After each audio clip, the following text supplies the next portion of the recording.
നിങ്ങളറിഞ്ഞ മക്കളെ, എൻ്റെ വാപ്പയും ഉമ്മയും വീട് സ്ഥലവും വിറ്റിട്ട് പോവാൻ പോണെന്നാണ് പറഞ്ഞത്. ഞാനിനി എന്ത് ചെയ്യും? എൻ്റെ വാപ്പയും ഉമ്മയും വീട് സ്ഥലവും വിറ്റിട്ട് പോന്ന് എന്നെ പേടിച്ചിട്ട് ഞാൻ മറ്റേ എൻ്റെ നാട്ടുകാരടുത്ത് ഞാൻ പിച്ചതണ്ടി ഉണ്ടാക്കിയ വീട്ടിലോട്ട് താമസം മാറാൻ പോവാമെന്ന് വിചാരിച്ചോണ്ടിരുന്നപ്പോൾ അയൽക്കാരായവരൊക്കെ വിളിച്ചിട്ട് പറഞ്ഞു, എൻ്റെ വാപ്പയും ഉമ്മയും പാവമാണ് മക്കളെ. എൻ്റെ അമ്മ ചെറുപ്പത്തിൽ ചെറുതായിട്ടൊന്ന് അവിഹിതം നടത്തിയത് ഞാൻ പറഞ്ഞത് തെറ്റാണാടെ. ഒന്നുമില്ലെങ്കിൽ എൻ്റെ അവിഹിതം പുറത്ത് കൊണ്ടുവന്ന ആളല്ലേ എൻ്റെ ഉമ്മ.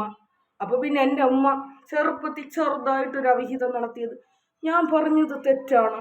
ഇനിയിപ്പോൾ ഞാൻ പോയി കെട്ടിപ്പിടിച്ച് ഉമ്മ വെച്ച് ഒരു സലാം പറഞ്ഞു കഴിഞ്ഞാൽ എൻ്റെ ഉമ്മ എൻ്റെ അടുത്ത് പുറത്ത് തരും, പൊരുത്തപ്പെടും. പിന്നെ എൻ്റെ വാപ്പ ഞാൻ എന്തെങ്കിലും കൊണ്ടുവന്ന് കൊടുത്തു കഴിഞ്ഞാൽ എൻ്റെ വാപ്പയും എൻ്റെ അടുത്ത് പുറത്ത് തരും. പിന്നെ ഞാൻ കഷ്ടപ്പെട്ട് ബുദ്ധിമുട്ടി യൂട്യൂബ് ചാനൽ തുടങ്ങിയതാണ് മക്കളെ. ഒരു നായികയാകാം എന്നുള്ള വിശ്വാസത്തോടു കൂടി ഞാൻ ഒരു യൂട്യൂബ് ചാനൽ തുടങ്ങി. എവിടെ നിന്നൊക്കെയോ കുറേ ഇക്കമാർ എൻ്റെ വാട്സപ്പിൽ കയറി വന്നു. ഞാൻ ഒന്നും പറയാറില്ല മക്കളെ, ഞാനൊന്നും പറയാറില്ല. ഇക്ക ചോറ് കഴിച്ചോ, ചായ കുടിച്ചോ, എന്താണ് തിന്നത്, നിങ്ങൾക്ക് എന്താണ് ജോലി, നിങ്ങൾക്ക് എത്രയാണ് വരുമാനം, ഇത്ര മാത്രമേ ഞാൻ ചോദിക്കുകയുള്ളൂ. പക്ഷെ അത്രയും ഞാൻ ചോദിക്കുമ്പോൾ ഞാൻ റെക്കോർഡ് ചെയ്ത് വെക്കും. അത് ചോദിച്ചു കഴിഞ്ഞതിന് ശേഷം ഞാൻ അവരടുത്ത് പിന്നെ എൻ്റെ മക്കളുടെ ദാരിദ്ര്യം മാത്രമേ പറയുള്ളൂ മക്കളെ. ഈ ദാരിദ്ര്യം പറയുമ്പോൾ ചില ലോല മനസ്സുള്ള ഇക്കമാരുണ്ട്. ആ ഇക്കമാർ സ്വന്തമായിട്ട് ഗൂഗിൾ പേ ഇല്ലെങ്കിൽ പോലും മറ്റുള്ളവരുടെ ഗൂഗിൾ പേ കൂടി എനിക്ക് പൈസ ഇട്ട് തരുമായിരുന്നു. നിങ്ങൾ പറ, ഇത് തെറ്റാണോ? നിങ്ങൾ പറ, അതൊക്കെ ഒരു തെറ്റാണ്. പിന്നെ എനിക്കാണെങ്കിൽ ആൾക്കാർ എന്തെങ്കിലുമൊക്കെ തരുമായിരുന്നു.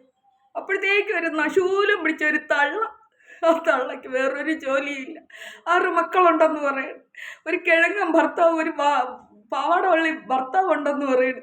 അതിനെയൊക്കെ നോക്കിയിട്ട് എവിടെയെങ്കിലും കിടന്നാൽ പോരെ, ഓടി വന്നു എൻ്റെ അന്നത്തിൽ കൈവച്ച്. മക്കളെ, നാളെ ന്യൂ ഇയർ അല്ലേ മക്കളെ, എൻ്റെ പുതിയ ഇക്കയ്ക്ക് എന്തെങ്കിലും ഗിഫ്റ്റ് വാങ്ങിച്ചു കൊടുക്കണം.